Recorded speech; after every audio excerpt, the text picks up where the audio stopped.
Maraming ang fans ni Hulk Hogan ngayon ang nalulungkot dahil sa balita na pumanaw na nga daw ang WWF or ang pinakasikat na wrestler na kung saan sa kanyang katandaan ay sobrang hindi nagmaliw ang kasikatan nito bilang isang champion na wrestler. Si Hulk Hogan na may tunay na pangalan na Terry Gene Bollea ay pinanganak noong August 11, 1953. Pumanaw naman siya nitong July 24, 25. Si Hulk Hogan ay nasa edad na 71 at ayon sa naging update, ang kanyang cause of death ay cardiac arrest. Siyempre ang kanyang occupation, professional wrestler, television personality, actor, isa rin siyang entrepreneur. Naging active siya sa kanyang pagiging wrestler 1977, 2012, 1982, 2011, 1995, 2025 bilang entrepreneurship.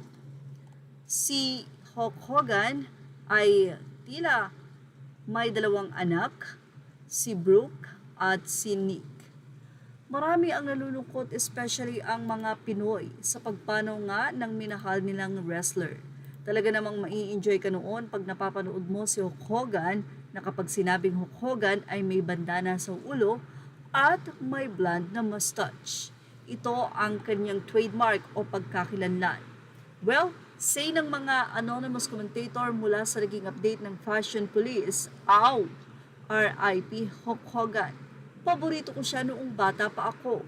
Say naman ng isa, "Grabe ka 2025. Simulan mo kay Barbie Sue. Sobrang mga sikat na tao nga daw ang pumapanaw. Oh man, the one and only wrestling legend that I like since childhood. Rest in power, sir. Rest in peace, legend. Noong bata pa ako, akala ko matanda na siya. Isa siya sa mga favorite wrestlers ko. Natatakot naman ako kay Ultimate Warrior at Undertaker. Walang palya yung panonood namin ng lolo ko sa Thunder in Paradise at WWF sa Channel 5 noon. May you rest in peace, Hulk." From IBC 13 in the late 80s hanggang lumipat sa ABC 5 noong 90s. Pinapanood ko siya pati sina Million Dollar Man, Ultimate Warrior, Macho King, Bushwhackers, tapos pumalit na sa 90s sina Bret Hart and Shawn Michaels. So, marami talagang nakakakilala sa kanya. Fave wrestler including Ultimate Warrior, Undertaker, and Bret Hart. Gone but will never be forgotten. At marami talaga ang mga nalulungkot sa pagpanaw ni Hulk Hogan, kaya naman mahigpit na yakap sa pamilya at sa mga fans. Yan ang ating showbiz snap update. Thank you for watching.